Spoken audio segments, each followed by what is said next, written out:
ትምህርት አይገባውም ተብሎ ትምህርት ቤታችን ድርሽ እንዳይል የተባለው ሕፃን ለዓለም ብርሃን ሆነ። እናት በልጇ ሕይወት ውስጥ ምን ያህል ቦታ እንዳላት፣ ልጇን በምን አይነት ሁኔታ ማነጽና መቅረጽ እንደምትችል የታየበት ሕይወት። ከዕለታት አንድ ቀን ሕፃን ቶማስ ኤዲሰን ከትምህርት ቤት ወደ ቤቱ ተመለሰ። ለእናቱ እማዬ፣ ይህን መልእክት ለአንቺ እንዳደርስ ከመምህራችን ነው የተሰጠኝ በማለት በእጁ የያዘውን ወረቀት ለእናቱ ሰጣት። ወረቀቱ ላይ የሰፈረውን ጽሑፍ ስታነብ አይኖቿ እንባ ቀረሩ። ለሕፃኑ ቶማስ ኤዲሰን መልእክቱ ልጅሽ የምጡቅ አእምሮ ባለቤት ነው፣ ስለሆነም የእኛ ትምህርት ቤት ከእርሱ አቅምና ብቃት አንጻር የሚመጥነው ባለመሆኑ ከቤት ውስጥ አስተምሪው ይላል በማለት አነበበችለት። ጽሑፉ ግን ልጃችሁ ምንም የማይገባው የዘገየ ተማሪ ነውና እኛ የምናስተምረው ስለማይገባውና ከልጆች እጅግ ወደ ኋላ የቀረ ስለሆነ ወደኛ መልሳችሁ አትላኩት የሚል ነበር። እናት ልጇን በራሷ ስልት በቤት ውስጥ ማስተማር ጀመረች።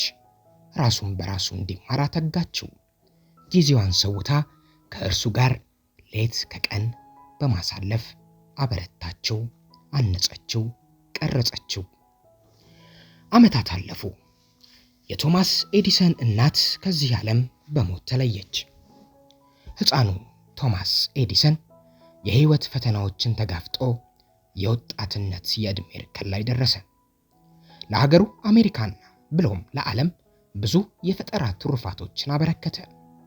በሰዎች ታሪክ የመጀመሪያውን የኤሌክትሪክ አምፖል ፈጣሪ ሆነ። ዓለምን ከጨለማ ወደ ብርሃን አሸጋገረ። የሰው ልጅ ከኩራዝ ብርሃን ወደ ኤሌክትሪክ ብርሃን እንዲተዋወቅ መሸጋገሪያ ድልድይም ፈጠረ። በኤዲሰን ሕይወት ውስጥ ቁልፍ የሚላቸው ጭብጦች አሉት። የማያቋርጥ የማወቅ ጉጉት።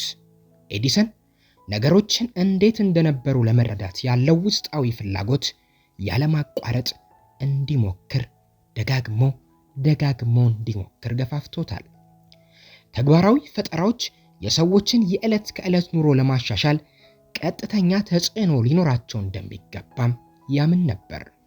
ጂኒየስ 1% መነሳሳት 99% ላብ ነው ይላል። ወይም ትልቅ ደረጃ ላይ መድረስ 1% መነሳሳት፣ 99% ደግሞ መስራት፣ መልፋት፣ መጣር ነው እንደማለት ነው። በጽናት ውስጥ ቶማስ ኤዲሰን ብዙ እንቅፋቶች አጋጥሞታል።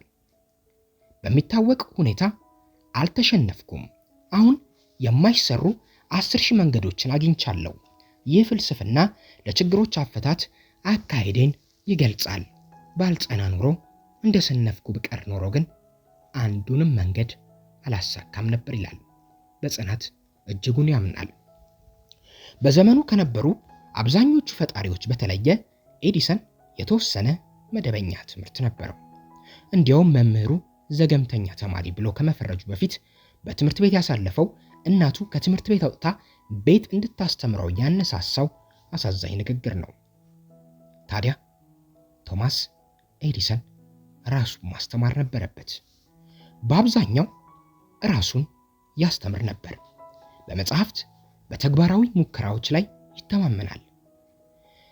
ትምህርት ወይም ከመደበኛ ምሁራን ይልቅ በተግባራዊ በገሃዱ ዓለም ትምህርት ላይ ተኩር ነበር። አካባቢውን፣ ተፈጥሮን፣ ማህበረሰቡን፣ ዙሪያውን ያጠና፣ ዙሪያውን ይመራመርበት ነበር። ከሚያያቸው ድርጊቶች፣ ከሰዎች ሁኔታዎች፣ ከተፈጥሮ፣ ከሰው ሰራሽ አደጋዎች፣ ከነዚህ ሁሉ ለራሱ ትምህርት ይሰጣል። የራሱን አቅጣጫ ያበጃል፣ ያስቀምጣል። የመጽሐፍ ተጽዕኖ በቶማስ ኤዲሰን ሕይወት ውስጥ ቀላል የሚባሉ አይደሉም። ስለ መካኒኮች፣ ስለ ኬሚስትሪ፣ ስለ ፊዚክስ መጽሐፎችን አንብቧል ሳይሆን በልቷል ብንል ማጋነን አይሆንም። የእያንዳንዱ ነገር መነሻ መጀመሪያ አለው። የምሽትና የሌሊቱ ጨለማ በብርሃን በመክፈፍ የራሷን ትውስታ ይዛለች። ታላቁ አሜሪካዊ ተመራማሪ የንግድ ሰው ቶማስ ኤዲሰን የኤሌክትሪክ አምፖልን ፈልስፎ እነሆ ብርሃን ይሁን ብሏል። ኤዲሰን ውልደቱ በአሜሪካ ኦሃዮ ግዛት ነው። በሁለቱም ጆሮዎቹ የመስማት ችግር ነበረበት። እድሜው ለአቅመ ፊደል ቆጠራ እንደደረሰ ወላጆቹ ቶማስ ኤዲሰንን ወደ ትምህርት ቤት መላካቸው አልቀረም። ይሁንና መምህሩ የኤዲሰንን ብልህነትና የእውቀት አቅም አልተረዱትም።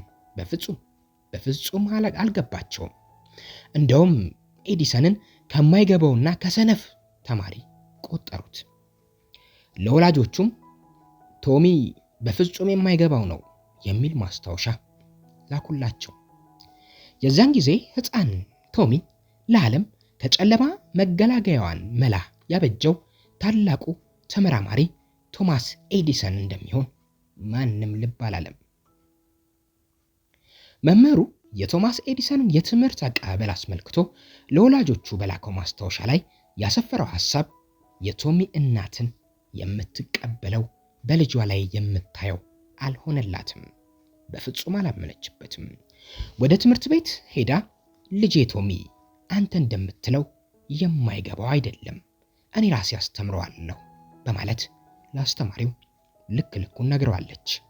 ቶሚንም ወደ ቤቱ ይዛው ተመልሳለች። በግሏም ታስጠናው፣ ታሳየው፣ ማንበብ፣ መጻፍ፣ መረዳት፣ ሁሉንም ነገር ከአስከፈ ታሰለጥነው ጀመር። ቶማስ ኤዲሰንም በእናቱ እርዳታ ትምህርት ከመቅሰም በተጨማሪ ንባብን ቋሚ ባህሉ አደረገው። በምርምርና በሙከራው ገፋበት። ኤዲሰን ከጥናትና ምርምሩ ሳይፋታ ለኑሮ መክፈያ በጋዜጣ አዟሪነትም ሰርቷል። ጥናትና ምርምሩ ግን መላ አልቀረም። የምትፈልገውን እስክታገኝ አሁን ያለህን እድል ተጠቀም የሚል አባባል አለ። ኤዲሰን ጋዜጣ አዟሪ ነበር ቢባል ማን ያምናል? አምፖሉን ፈልስፎ እነሆ ብርሃን ማለቱ ታላቅ የፈጠራ ሰው እንደሆነ አስመሰከረለት። ኤዲሰን እንካቹ ብርሃን ማለቱ ልዩ መታወቂያው ቢሆንም የፈጠራ ግኝቶቹ ለቁጥር ይታክታሉ። ከ1000 በላይ የተለያዩ የፈጠራ ባለቤትነት መብቶች ባለቤት ነው። ቶማስ ኤዲሰን ከተመራማሪነቱም ከፈጠራው መርቀቅና መብዛት በተጨማሪ ለአሜሪካ ታላቅነት ከፍተኛ ድርሻ ካበረከቱ ምጣኔ ሀብት አከናዋኞች እንደ አንዱ ይቆጠራል። አንድ ቀን ቶማስ ኤዲሰን የእናቱን ሳጥን እየፈተሸ ሳለ አይኖቹ ከአንዲት ወረቀት ላይ ተተክለው ቀሩ። ወረቀቱን አንስቶ በውስጡ የያዘውን መልእክት ሲያነብ ክው ብሎ ቀረ። ወረቀቱ ላይ የሰፈረው ጽሑፍ ልጅሽ ቂልና የማይገባው ዘገምተኛ ነው። ከነገ ጠዋት ጀምሮ ወደ ትምህርት ቤት ቅጥር ግቢ ፈጽሞ አናስገባውም የሚል ነበር። ቶማስ ኤዲሰን ለብዙ ሰዓታት በእንባ ጎርፍ ታጠበ።